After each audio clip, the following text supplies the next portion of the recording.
Hello, नमस्ते, सत श्री अकाल दोस्तों। तो कैसे हो आप सभी लोग। मैं शैलेंद्र शर्मा आप सभी का आपके अपने यूट्यूब चैनल ग्रोथ एले पर हार्दिक स्वागत करता हूं। तो जैसा कि आपने देखा ट्रायंगल्स की सीरीज चल रही थी, तो ट्रायंगल पे डिस्कशन करते हैं।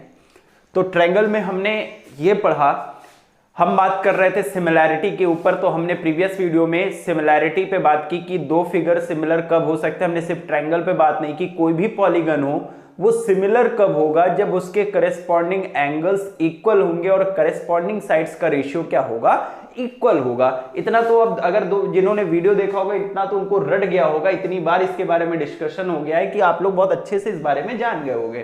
ठीक है, चलिए आज बात करते हैं, थोड़ा सा आगे बढ़ते हैं। एक्सरसाइज 6.2 का हम लोग इंट्रोडक्शन पढ़ रहे हैं। हम लोग किसके बारे में बात कर रहे हैं? एक्सरसाइज 6.2, एक्सरसाइज 6.2, जिसमें हम इसके इंट्रोडक्शन के बारे में पढ़ेंगे, इसके थोड़े रूल, इसमें क्या क्या थ्योरम्स अप्लाई होगी उसके बारे में डिस्कस करते हैं। ठीक है, तो हम लोगों ने जो बेसिक रूल पढ़ा वो हमने पढ़ा था क्या, corresponding angles are equal, corresponding sides ratio will be equal, या फिर corresponding sides in the same ratio. ठीक है, इतने पे हमने बात किया था। आज हम बात करते हैं कि बीपीटी थ्योरम के बारे में। ठीक है, बहुत पूछी जाती है बोर्ड एग्जाम्स पे, इसको बहुत अच्छे से समझिएगा, इससे कई क्वेश्चंस आपके लगेंगे। हम बात करने जा रहे हैं बीपीटी थ्योरम, जिसको हम कहते हैं, इसका फुल फॉर्म क्या है? बेसिक प्रोपोर्शनैलिटी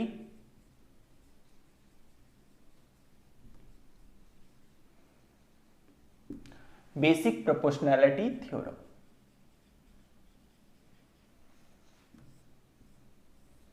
इसको हम लोग शॉर्ट में क्या कहते हैं? BPT theorem. बहुत इंपॉर्टेंट थ्योरम है BPT, basic proportionality theorem, BPT. ठीक है, ये थ्योरम कहती क्या है, पहले इसको लिख लेते हैं, स्टेटमेंट इसका समझते हैं कि इसका स्टेटमेंट कहता क्या है। If a line is parallel, if a line is parallel to one side, if a line is parallel to one side of a triangle, if a line is parallel to one side of a triangle, it divides two sides, it divides two sides in two distinct points, in two distinct point in two distinct points in the same ratio, in the same ratio। बहुत अच्छी theorem है, बहुत खूबसूरत theorem है, बहुत ध्यान से समझिएगा।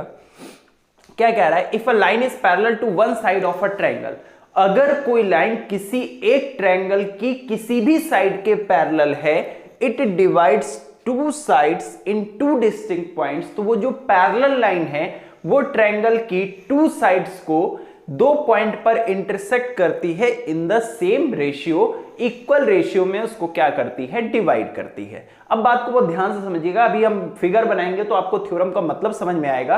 कहना क्या चाह रहा है क्वेश्चन? कहना यह चाह रहा है कि एक ट्रायंगल एबीसी है, एक ट्रायंगल एबीसी है, बहुत मजेदार थ्योरम है, इसको समझ जाओगे तो पूरी एक्सरसाइज कर लोगे। एबीसी, आप किसी एक साइड के पैरेलल एक लाइन खींच दो, तो हमने क्या किया, एक बीसी के पैरेलल एक लाइन ड्रॉ कर दिया डीई।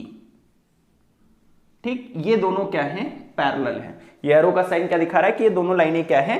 पैरेलल है। तो क्या कह रहा है? If a line is parallel to one side of a triangle, किसी भी एक साइड के पैरेलल, अभी फिर आगे बात करेंगे, अभी मैं एक लाइन एज्यूम कर ले रहा हूं DE. If a line is parallel to one side of a triangle, तो हमने क्या किया, इस साइड के पैरेलल में एक लाइन ड्रॉ कर दी। It divides two sides in two distinct points, तो वो क्या करती है? इन दोनों साइड को डिवाइड करती है एट टू डिस्टिंक्ट पॉइंट्स, मतलब दो अलग अलग पॉइंट्स पर, डी एंड ई पर, इन द सेम रेशियो, मतलब सेम रेशियो में क्या करती है? इन दोनों साइड को डिवाइड करती है। कहना क्या चाह रहे हैं कि मतलब ये जो लाइन है इन दोनों साइड्स को इक्वल रेशियो में डिवाइड करती है। कहने का मतलब क्या है, हम क्या कहना चाह रहे हैं, AD अपॉन BD, ये AD लिखा है, AD upon BD AE upon EC। ये कहना चाह रहा है कि अगर कोई भी एक साइड किसी एक साइड के पैरेलल होगी तो वो हमेशा उन दोनों साइड को क्या करेगी, इक्वल रेशियो में डिवाइड करेगी। मतलब this upon this equals to this upon this, ये प्रूव करना है हमें। ठीक, अब देखिए इसको हम प्रूव करने जा रहे हैं, फिर आपको समझाएंगे ये कैसे कैसे और ड्रॉ हो सकता है। ठीक है, आई थिंक थ्योरम का मतलब समझ में आया होगा। अब इसकी प्रूविंग करते हैं। तो सबसे पहले मैं क्या कंडीशन लिखूंगा, मैं गिवन लिखूंगा कि थ्योरम में मुझे गिवन क्या है, मुझे क्या क्या गिवन है। मुझे एक ट्रायंगल गिवन है, a triangle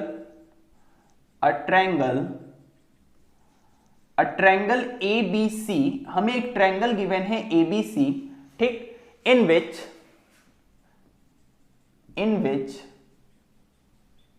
a parallel line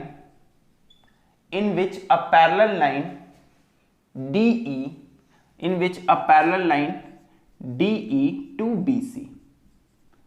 हमें इतनी चीज क्वेश्चन के अकॉर्डिंग गिवन है, क्योंकि क्वेश्चन में उसने कहा है कि एक लाइन क्या है, किसी एक साइड के पैरेलल है। तो मैंने वो कंडीशन गिवन लिख दी कि हमें क्या क्या गिवन है। हमें एक ट्रायंगल ABC गिवन है और जिसमें एक लाइन पैरेलल है DE to BC, मतलब DE क्या है, BC के पैरेलल है, क्योंकि क्वेश्चन में मेंशन है a line is parallel to one side of a triangle. हमें क्वेश्चन में दे रखा था, थ्योरम में ये दे रखा था कि एक लाइन जो है वो BC के पैरेलल है। ठीक है, और पैरेलल है तो उसने आगे स्टेटमेंट क्या कहा कि वो उसे सेम रेशियो में डिवाइड करती है। तो हम अगला स्टेटमेंट क्या लिख रहे हैं, टू प्रूव। हमें प्रूफ क्या करना है, टू प्रूव। ठीक, टू प्रूव, हमें प्रूफ क्या करना है, हमें प्रूव ये करना है कि AD upon BD equals to है AE अपॉन EC के। ये हमें क्या करना है, इस थ्योरम में प्रूफ करना है, क्योंकि उसने कहा it divides in two distinct points in the same ratio. उसे क्या करता है, दो डिस्टिंक्ट पॉइंट्स पे डिवाइड करता है, और वो ऐसे पॉइंट्स है कि वो सेम रेशियो में आते हैं, मतलब AD upon BD equals to AE upon EC। I hope आपको इतनी बात समझ में आई होगी। जो थ्योरम में लिखा है वो सारी स्टेटमेंट हमने लिख दी कि हमें गिवन क्या है और हमें प्रूफ क्या करना है। ठीक है, अब हम क्या करते हैं, इसमें हम करने जा रहे हैं कंस्ट्रक्शन वर्क। कंस्ट्रक्शन का मतलब है जो उस फिगर में हम अपनी तरफ से करने जा रहे हैं। ठीक, तो सबसे पहले मैं क्या कर रहा हूं, सबसे पहले मैं D से C को ज्वाइन कर रहा हूं और B से E को ज्वाइन कर रहा हूं।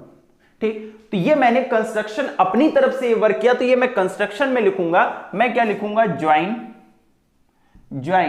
DC and BE। मैंने क्या किया, ये नंबर 1 पॉइंट मैंने लिखा, ज्वाइन DC एंड BE। मैंने क्या किया, D से C को ज्वाइन किया और B से E को ज्वाइन किया। ये मैंने ज्वाइन इसमें लिखा कंस्ट्रक्शन वर्क में। दूसरा कंस्ट्रक्शन वर्क इसमें मैं क्या करने जा रहा हूं, मैं इसमें यह करने जा रहा हूं कि मैंने इसमें क्या किया, E से एक परपेंडिकुलर ड्रॉ कर रहा हूं। E से मैं एक परपेंडिकुलर ड्रॉ कर रहा हूं, जिसको मैंने M कह दिया। ये मैंने क्या किया, इस पे एक परपेंडिकुलर ड्रॉ किया, और यहां से भी मैंने क्या कर दिया, एक परपेंडिकुलर ड्रॉ कर दिया, जिसको मैंने N कह दिया। ठीक है, तो मैंने क्या किया, EM is perpendicular to AD and DN is perpendicular to AE। मैंने क्या किया, EM एक परपेंडिकुलर AD पे ड्रॉ कर दिया और DN एक परपेंडिकुलर मैंने AE पे ड्रॉ कर दिया। ये मैंने क्या किया, कंस्ट्रक्शन वर्क किया। ठीक है, तो ये इतना मैंने अपनी तरफ से कंस्ट्रक्शन किया। अब ये सब बात समझने से पहले जो आगे मैं करने जा रहा हूं, कुछ बेसिक रूल पे बात कर लेता हूं। जैसे कि अगर मैं कहूं आपसे, एक ट्रायंगल ABC है, एक ट्रायंगल ABC है। अगर मैं यहां से इस पे परपेंडिकुलर ड्रॉ करूं, बहुत ध्यान से समझिएगा बात को, तो थ्योरम आपको बहुत अच्छे से समझ में आएगी। अगर मैं यहां से परपेंडिकुलर ड्रॉ करूं, तो देखिए जिस वर्टेक्स से मैंने परपेंडिकुलर ड्रॉ किया और जिस साइड पर परपेंडिकुलर बना, ठीक, ये इस पर क्या किया, इस वर्टेक्स से मैंने लाइन ड्रॉ की और ये इस पे क्या है, परपेंडिकुलर है तो उस केस में हमेशा ये ट्रायंगल का बेस होगा और ये हमेशा इस ट्रायंगल की हाइट होगी। ये आपको पता होना चाहिए कि किसी भी वर्टेक्स से अगर परपेंडिकुलर ड्रॉ करेंगे और जिस साइड पर 90 डिग्री बनेगा वो उसका क्या होगा, परपेंडिकुलर होगा। कहने का मतलब है कि ये इसकी क्या हो गई, हाइट हो गई और ये इसका क्या हो गया, बेस हो गया। अगर मुझे एरिया ऑफ ट्रायंगल एबीसी निकालना है, एरिया ऑफ ट्रायंगल एबीसी निकालना है तो मैं इसे ऐसे लिखूंगा 1/2। बेस कहां पे होगा, बेस कहीं पे भी हो सकता था, लेकिन अगर इस पे परपेंडिकुलर ड्रॉ हो गया तो उस केस में हम बेस किसको लेंगे, बीसी को लेंगे। बेस हम बीसी को लेंगे और हाइट उस केस में हम किसको लेंगे, एएम को लेंगे। क्लियर आई हो। लेकिन अगर मैं ये परपेंडिकुलर ऐसे ड्रॉ कर दूं और इसको मैं n कह दूं तो अब पता है क्या होगा। अगर मैं इसको थोड़ी देर के लिए भूल जाऊं, इसको थोड़ी देर के लिए अगर मैं भूल जाऊं कि यहां पे ये था भी, तो अब पता है अब एरिया ऑफ ट्रायंगल एबीसी क्या हो जाएगा, क्योंकि इस पॉइंट से, इस वर्टेक्स से हमने परपेंडिकुलर इस पे ड्रॉ कर दिया। अब उस केस में बेस किसको हमें लेना है, अब इस केस में बेस हमें एसी को लेना है और इसकी हाइट जो होगी वो bn हो जाएगी। तो एरिया ऑफ ट्रायंगल एबीसी अभी भी रहेगा, दोनों का एरिया सेम आएगा, बस अब क्या होगा, अब बेस उस केस में हमारा क्या हो जाएगा, एसी हो जाएगा और हाइट हमारी क्या हो जाएगी, bn हो जाएगी। ठीक, तो ये पहला वाले केस का ये था और दूसरे वाले केस का ये है। तो आई होप आपको क्लियर होगा। अगर मैं इधर से ड्रॉ कर दूं, अगर यहां 90 डिग्री बनेगा तो उस केस में बेस हमारा ये होगा और हाइट हमारी ये हो जाएगी। इतनी चीज आपको आई होप क्लियर होगी। ठीक, फिर दूसरी बात करते हैं, अगर ये ट्रायंगल ऑब्ट्यूज ट्रायंगल होता, ऑब्ट्यूज ट्रायंगल का मतलब है कि जिसका एक एंगल क्या हो, 90 से ज्यादा हो। ठीक, तो देखिए अब ये यहां पे ये हो गया। ठीक, इसको मैं नाम दे रहा हूं ए बी सी। ठीक है, अब अगर मैं इसकी बात करूं एरिया ऑफ ट्रायंगल, तो इसकी हाइट पता है कहां पे होगी, इसकी हाइट ये होगी। आपने प्रीवियस क्लास में, छोटी क्लास में पढ़ रखा होगा। अगर मैं इसको प्रोड्यूस कर दूं, बीसी को प्रोड्यूस कर दूं और ये 90 डिग्री है, तो उस केस में इस ट्रायंगल का देखिए ये परपेंडिकुलर अभी तक क्या था, ये परपेंडिकुलर इस साइड पर आ रहा था, लेकिन अब ये इसके अंदर ना आके इस पे आ रहा है। लेकिन कौन सी साइड पे आ रहा है, बीसी को जब हम प्रोड्यूस कर रहे हैं। अगर अब मैं एरिया ऑफ ट्रायंगल एबीसी की बात करूंगा तो अब मैं क्या कहूंगा, 1/2 बेस हमारा अब भी वही होगा, क्योंकि अब यहां पे इसी साइड को प्रोड्यूस करने पे ये परपेंडिकुलर आ रहा है, तो बेस हम पूरा नहीं लेंगे, बेस हमारा उतना ही रहेगा जितना ट्रायंगल में था। तो बेस हमारा क्या होगा, बीसी और हाइट हमारी क्या हो जाएगी, एएम। तो इस ट्रायंगल के लिए ये होता है, इसको भी हम अप्लाई करेंगे, इसलिए मैं ये सारी चीजें आपको समझा रहा हूं। अगर आपको क्लियर हो गया हो तो आप इसको चाहो तो स्क्रीनशॉट ले सकते हो, नोट करके रख सकते हो, क्योंकि इसको मैं अप्लाई करूंगा, क्योंकि स्पेस नहीं है तो अभी मैं इसको इरेज कर दूंगा। ठीक है, तो इसको आप अगर समझ में आ रहा हो तो अच्छी बात है, वरना आप इसको कहीं नोट डाउन कर लो, क्योंकि इसको मैं अभी इंप्लीमेंट करने वाला हूं। ठीक है, आई होप आपको ये बहुत अच्छे से क्लियर होगा। ठीक है, चलिए बढ़ते आगे। अब देखिए आपको उतनी बात क्लियर होगी, उसको मैंने इरेज कर दिया क्योंकि स्पेस नहीं था। अब बात करते हैं, यहां पे अब हेडिंग डालते हैं प्रूफ। अब हम जा रहे हैं प्रूफ करने, जो भी हमें करना था वो हमने कर लिया, अब हम इसको प्रूफ करने जा रहे हैं। प्रूफ कैसे करेंगे इस बात को समझिएगा। मैं निकालने जा रहा हूं सबसे पहले area of triangle ADE, area of triangle ADE. तो एरिया ऑफ ट्रायंगल एडीई क्या होगा, अच्छा ध्यान से देखिए, एरिया ऑफ ट्रायंगल एडीई ये है। ठीक है, अब आपको पता है इसमें दो परपेंडिकुलर, अभी मैंने आपको एक एग्जांपल लेके बताया, तो मैं क्या कर रहा हूं, एक केस में परपेंडिकुलर ये लेने जा रहा हूं। जब मैं परपेंडिकुलर ये लूंगा तो बेस क्या होगा, आई होप आपको समझ में आ गया होगा। अगर मैं परपेंडिकुलर ये लूंगा तो उस केस में बेस इसका ये हो जाएगा। कहने का मतलब अगर मैं हाइट ये ले रहा हूं, जो परपेंडिकुलर ड्रॉ होता है वही उस ट्रायंगल की क्या होती है, हाइट होती है। तो EM को अगर मैंने हाइट लिया तो उस केस में बेस हमारा क्या हो जाएगा, AD हो जाएगा। तो एरिया ऑफ ट्रायंगल ADE की बात करूं तो क्या हो जाएगा, 1/2 बेस अगर मैंने AD लिया तो हाइट उसकी क्या हो जाएगी, EM हो जाएगी। इतनी बात आपको आई होप क्लियर होगी। इसको मैंने इक्वेशन नंबर फर्स्ट कहा। अब मैं दूसरा ट्रायंगल का एरिया निकालने जा रहा हूं, एरिया ऑफ ट्रायंगल BDE। तो देखिए BDE ये क्या है, ऑब्ट्यूज ट्रायंगल हो गया, और इसकी हाइट देखिए बाहर पड़ रही है। अभी हमने आपको बताया ये एक ट्रायंगल है आपका और इसकी हाइट बाहर ड्रॉ हो रही है, तो किस साइड पर आ रही, किसको प्रोड्यूस करने पर, BD को प्रोड्यूस करने पर। तो उस केस में बेस आपका ये होगा और हाइट आपकी EM हो जाएगी। तो एरिया ऑफ ट्रायंगल BDE की अगर मैं बात करूं तो उस केस में क्या हो जाएगा, 1/2, बेस आपका कितना है BD और हाइट आपकी कितनी है EM। ये हो गया इक्वेशन नंबर सेकंड। इसी के बगल में, क्योंकि स्पेस नहीं मेरे पास ज्यादा, मैं यहां पे कर दे रहा हूं। अब मैं निकालने जा रहा हूं फिर से area of triangle ADE, area of triangle ADE। अब देखिए, अब मैं बेस किसको लेना चाह रहा हूं, AE को लेने जा रहा हूं, तो उस केस में उसकी हाइट क्या हो जाएगी, DN। क्यों, क्योंकि यहां से ये इस पे परपेंडिकुलर पड़ रहा है। तो एरिया ऑफ ट्रायंगल ADE क्या हो जाएगा, 1/2, बेस आपका क्या हो जाएगा AE और हाइट आपकी क्या हो जाएगी DN। इसको मैंने इक्वेशन नंबर 3 कहा। ठीक है, अब मैं क्या करने जा रहा हूं, मैं इस दूसरे वाले ट्रायंगल CDE का एरिया निकाल रहा हूं। तो ये क्या हो जाएगा, एरिया ऑफ ट्रायंगल CDE क्या हो जाएगा आपका हाफ। अब देखो CE को प्रोड्यूस करने पर ये इस पे परपेंडिकुलर आ रहा, तो उस केस में इसकी बेस ये हो जाएगी और हाइट इसकी क्या हो जाएगी, ये हो जाएगी। तो आपका बेस कितना हो जाएगा, आपका बेस हो जाएगा EC और हाइट आपकी क्या हो जाएगी DN। सॉरी, यहां पे मैंने क्या कर दिया, AE और DE लिख दिया, सॉरी ये गलत हो गया थोड़ा सा भाई। ADE लिया तो बेस हमने क्या लिया, AE लिया है, तो हाइट आपकी क्या हो जाएगी DN हो जाएगी। ठीक है, और इसमें बेस हमने क्या लिया है, EC लिया है, तो इसकी हाइट क्या हो जाएगी DN। इसको हमने इक्वेशन नंबर 4 कह दिया। अब देखो मैं क्या कर रहा हूं, मैं यहां पे डिवाइड कर रहा हूं दोनों इक्वेशन को ऑन डिवाइडिंग इक्वेशन 1 एंड 2। जब मैंने दोनों इक्वेशन को डिवाइड किया तो कंक्लूजन इधर क्या होगा, लेफ्ट हैंड साइड भी डिवाइड होगा।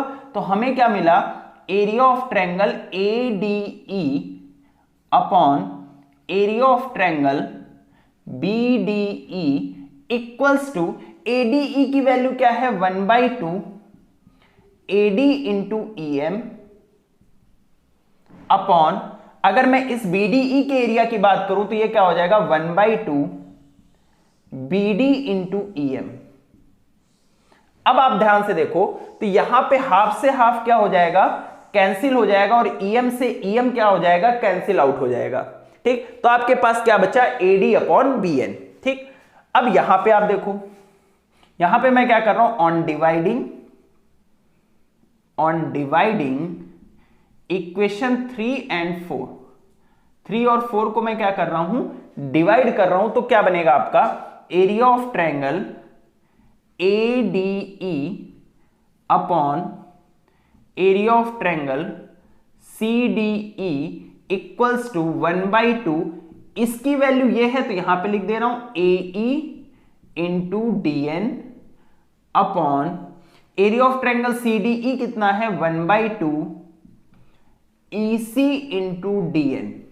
तो देखिए DN से DN कैंसिल हो जाएगा, हाफ से हाफ कैंसिल हो जाएगा, क्या बचेगा आपके पास AE अपॉन EC। तो हमें कंक्लूजन क्या मिला, ADE अपॉन CDE कितना मिला, AE अपॉन EC।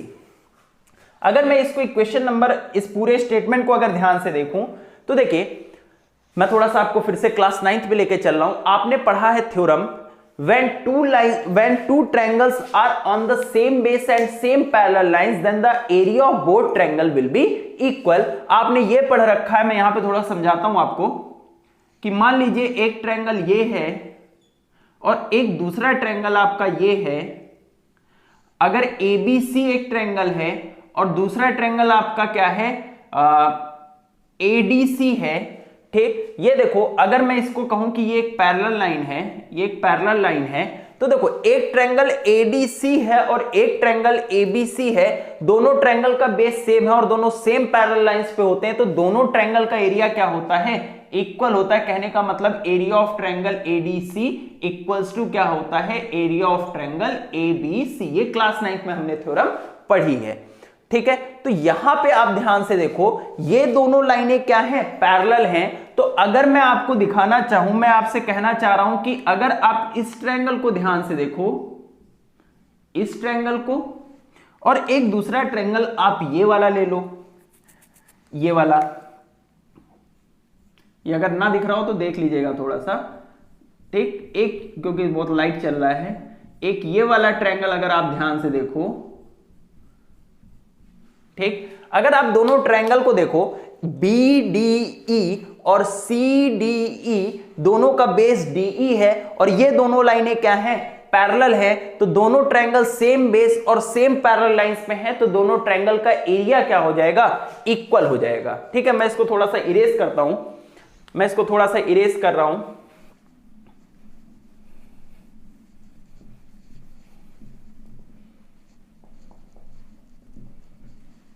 चलिए, मैंने इरेज कर दिया, आपके पास स्पेस हो गया। अब यहां से हमें क्या पता चला, हमें यह पता है कि एरिया ऑफ ट्रायंगल BDE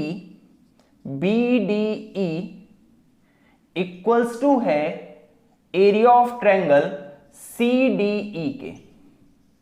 क्यों, यहां पे मैं रीजन लिख दे रहा हूं, बोथ ट्रायंगल्स, बोथ थोड़ा सा इसी में हौच पौच हो जा रही है, when both triangles are on the same base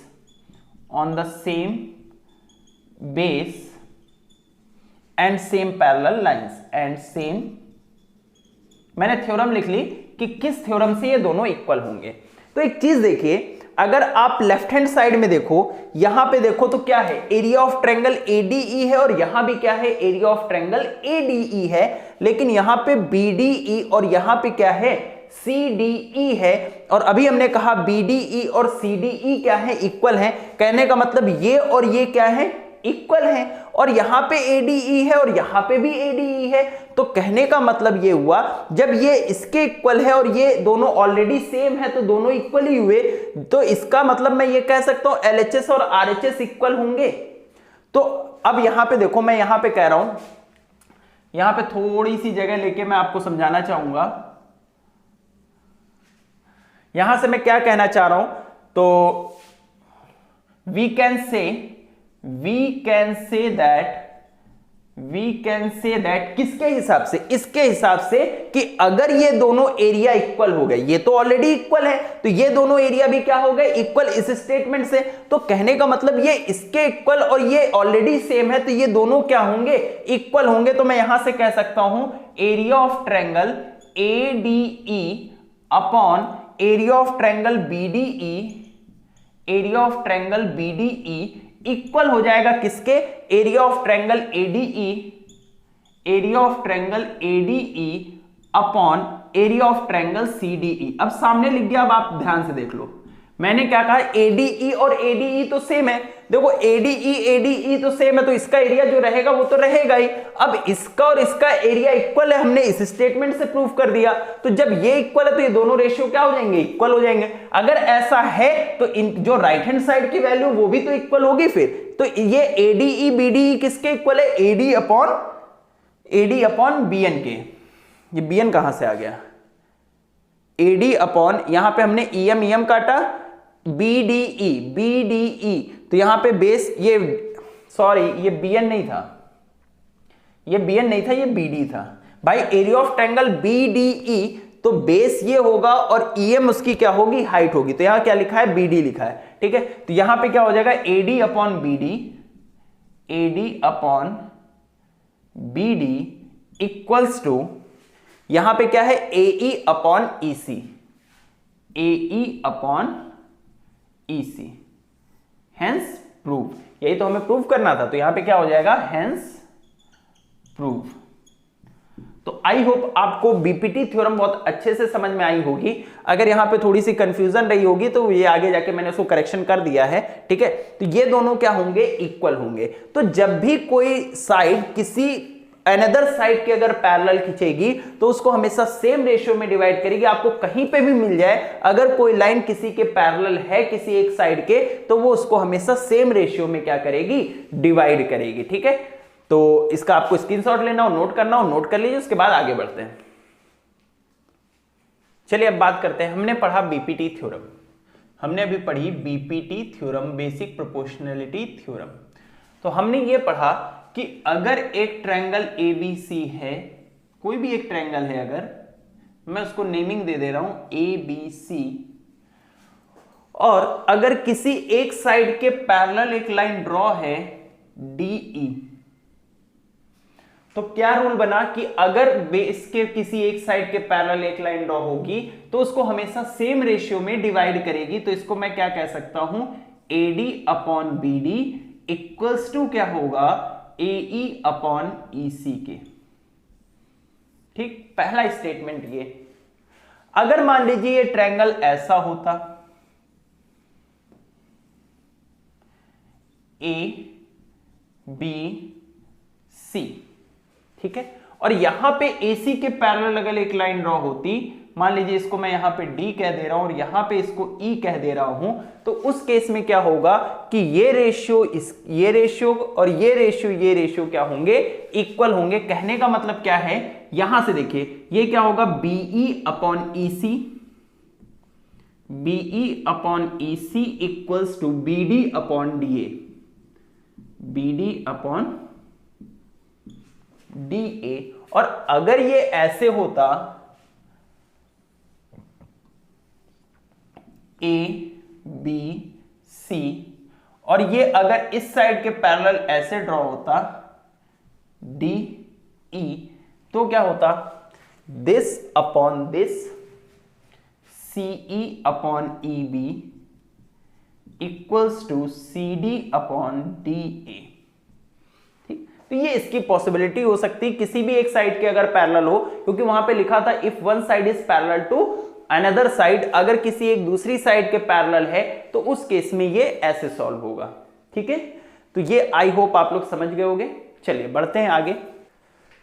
चलिए अभी हमें पढ़ना है कन्वर्स ऑफ बीपीटी थ्योरम, लेकिन उस पे बढ़ने से पहले मैं थोड़ा सा बीपीटी थ्योरम पे और बात करना चाहूंगा।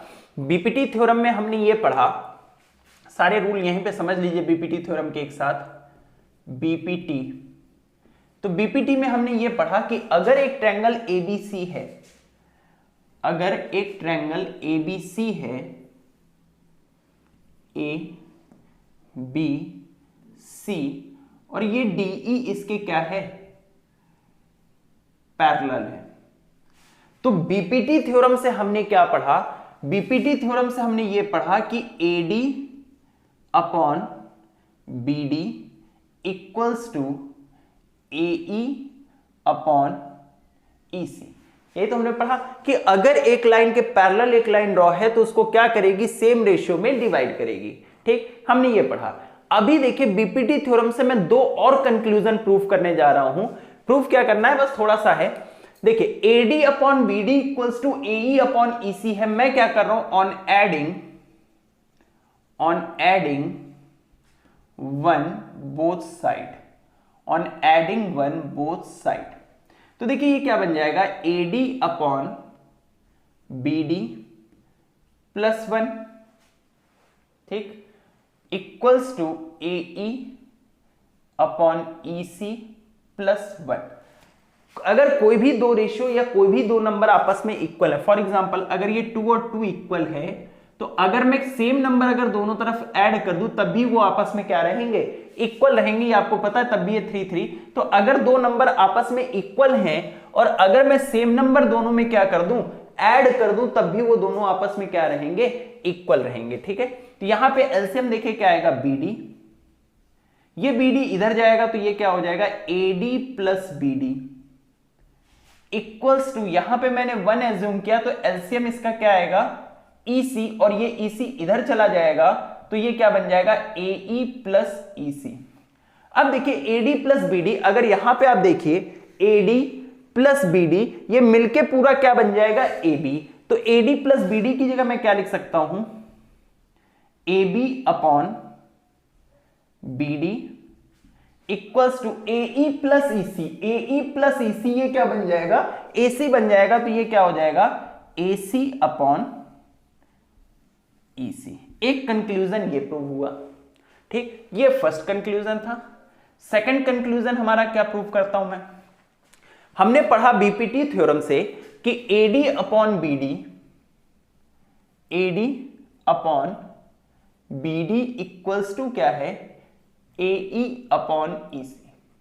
आपको हो सकता है डायरेक्ट क्वेश्चन में प्रूफ करने के लिए ये दे दे, इसलिए मैं ये सिखा रहा हूं। प्रूविंग में भी ये दे सकता है कि अगर DE is parallel to BC है then prove that AD upon BD equals to AC upon EC। ये आपको आना चाहिए, ठीक है। तो अब देखिए मैं क्या कर रहा हूं अगर दो रेशियो देखिए, अगर ये लिखा है 2/3, ठीक, यहां पे आपको मान लीजिए थोड़ा सा मैं इसको कर दे रहा हूं 4/6, ठीक, ये दोनों रेशियो इक्वल है क्योंकि काटोगे आप तो इक्वल आएगा। अगर मैं इसको पलट दूं 3/2 कर दूं और इधर 6/4 कर दूं तो क्या ये आपस में इक्वल नहीं होंगे? तब भी इक्वल होंगे। ये यहां पे 2 3 6, 2 2 4, 3/2। तो मतलब रेशियो को अगर मैं कन्वर्ज कर दूं तब भी वो रेशियो क्या रहेंगे, आपस में इक्वल रहेंगे, ये आपको पता है। तो यहां पे मैं क्या कर रहा हूं, इनको रिवर्स कर रहा हूं, ठीक है। ऑन रिवर्सिंग, जब मैं इसको रिवर्स कर रहा हूं तो ये क्या हो जाएगा, BD upon AD equals to EC upon AE, ठीक है। अब मैं क्या कर रहा हूं, अब मैं ये करने जा रहा हूं on adding one both side, on adding one both side. तो अब देखिए क्या हो जाएगा, BD upon AD +1 equals to EC upon AE +1। तो यहां पे देखिए एलसीएम आपका क्या आएगा, AD, ये AD इधर चला जाएगा तो ये क्या हो जाएगा, BD plus AD equals to LCM क्या आएगा, AE, और ये AE इधर चला जाएगा तो ये क्या बन जाएगा, EC प्लस AE। तो देखिए BD प्लस AD आपका क्या बन जाएगा, AB बन जाएगा। AB upon AD equals to EC और AE ऐड होंगे तो ये क्या बन जाएगा, AC अपॉन AE। ये दो कंक्लूजन भी आपको बीपीटी थ्योरम के साथ याद रखने हैं कि अगर एक लाइन क्या है, अगर किसी एक साइड के पैरेलल है तो क्या होगा, AB upon BD AC upon EC। और दूसरा हमने पढ़ा, इसको हम ये भी लिख सकते हैं AB अपॉन AD, ये प्रूफ करके मैंने दिखाया AC अपॉन AE। तो एक कंक्लूजन फाइनल लिख देते कि आज हमने सीखा क्या। चलिए अब आज की क्लास में मैं फाइनल हमने पढ़ा क्या, मैं वो फाइनल स्टेटमेंट लिख दे रहा हूं कि if a line is parallel to, if a line, ये हम क्या पढ़ रहे हैं, हम कंक्लूजन पढ़ रहे हैं। आज हमने पढ़ा क्या, ठीक ना, मैं बीपीटी थ्योरम के बारे में बात कर रहा हूं। अभी बीपीटी थ्योरम हमने पढ़ ली। If a line is parallel to one side of a triangle, ठीक। अब मैं शॉर्ट में लिख रहा हूं क्योंकि आप आधी चीजें समझ गए हो, ठीक, पूरी बीपीटी थ्योरम में नहीं लिख रहा हूं। कहने का मतलब है कि अगर एक ट्रायंगल, आपको जो याद रखना है वो चीज की मैं बात कर रहा हूं, ABC अगर ऑफ अ ट्रायंगल, देन अगर एक लाइन क्या है, किसी एक साइड के पैरेलल है, मान लीजिए BC के पैरेलल है, DE ये इसके क्या है, पैरेलल है, तो क्या क्या कंडीशन हो सकती है। सबसे पहली कंडीशन हमने ये पढ़ी कि एक तो ये केस हो सकता है AD upon BD equals to AE upon EC, एक ये रूल लग सकता है। दूसरा एक ये लग सकता है AB upon BD equals to AC upon CE, हम इसको भी अप्लाई कर सकते हैं। थर्ड रूल हमने ये पढ़ा कि हम सर इसे ये भी लिख सकते हैं AB upon AD equals to AC upon AE। तो ये तीनों रिजल्ट हमें याद होने चाहिए कि अगर एक लाइन किसी एक साइड के पैरेलल है तो उस केस में ये तीनों कंडीशन लग सकती है। अगर हमें गिवन है क्वेश्चन में तो हम उसको क्या कर सकते हैं, सॉल्व कर सकते हैं। क्लियर है?